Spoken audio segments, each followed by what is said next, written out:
Data Kementerian Kesehatan menunjukkan hingga Februari 2021, 47,3% pasien COVID-19 yang meninggal dunia adalah para lansia.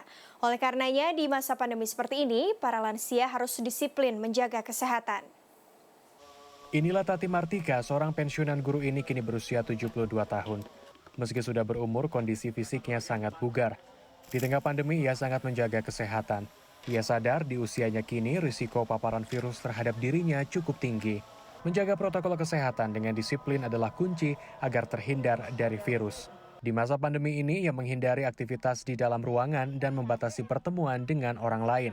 Apalagi pada waktu pertama ada corona itu serba takut, mau tak keluar rumah aja juga takut. Tapi ya sesuai dengan jalannya waktu kemudian kita lihat pokoknya kita bisa beraktivitas asal kita tetap melaksanakan sesuai anjuran pemerintah ya seperti misalnya menjaga jarak, pakai masker, ya itu aja. Ya walaupun tetap aja khawatir sih kadang-kadang. Menerapkan protokol kesehatan juga dilakukan oleh Ei, seorang lansia berusia 65 tahun.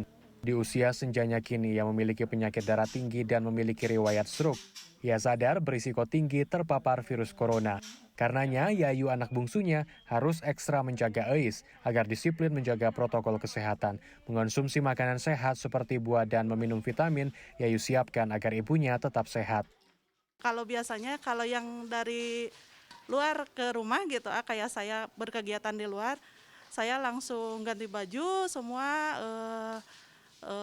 mandi belum ini jangan dulu nyamperin ke orang tua lah gitu. Terus di rumah juga hand sanitizer-nya disediain gitu, terus vitaminnya jangan lupa juga, terus masker kalau ini selalu pakai gitu. Dokter spesialis penyakit dalam Rumah Sakit Khusus Ibu dan Anak Bandung, Cevi Wirawan membenarkan bahwa lansia memiliki risiko paparan virus yang tinggi. Hal itu karena setiap organ dalam tubuh lansia tidak lagi bekerja secara maksimal.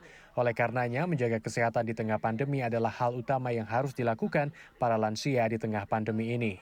Menurut Cevi, ada beberapa hal yang bisa dilakukan lansia di masa pandemi agar tetap bugar, seperti menjaga protokol kesehatan, tetap lakukan cek kesehatan secara rutin, hindari dan batasi beraktivitas di luar rumah dan selalu tingkatkan imun tubuh dengan hal yang disukai.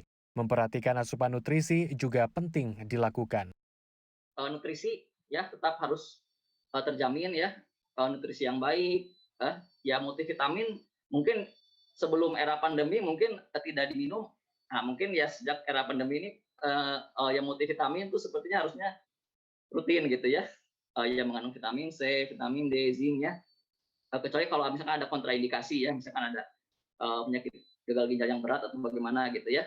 Terus juga mungkin mungkin yang keempat juga yang penting itu bagi para lansia kita tuh harus tetap happy ya, tetap happy itu yang paling penting ya.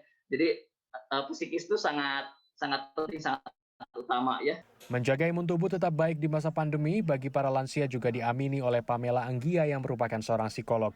Menjaga imun itu bisa dilakukan dengan beragam, seperti lakukan aktivitas yang disukai, misalnya berkebun, melukis, atau hal lainnya. Jangan sampai para lansia merasa bosan dan stres.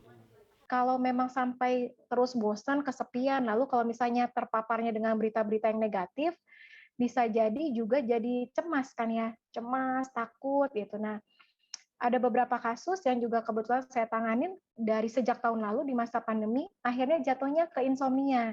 Jadi susah tidur gitu karena serba merasa nggak aman ya kalau dia keluar rumah nggak aman, di rumah juga tapi nggak nyaman, apalagi kalau sendirian. Lalu misalnya juga nggak bisa dapat kesempatan untuk video call dengan anak, dengan cucu, dengan menantu, makin membuat kesepian dan malah membuat jadi lansia ini bertanya-tanya. Keberadaan keluarga menurut Pamela juga menjadi kunci penting dalam situasi pandemi bagi para lansia. Dengan adanya komunikasi dengan keluarga terdekat, terkadang memberikan ketenangan jiwa dan hati bagi para lansia. Kiki Aryadi, Sidki Irfan, Bandung, Jawa Barat.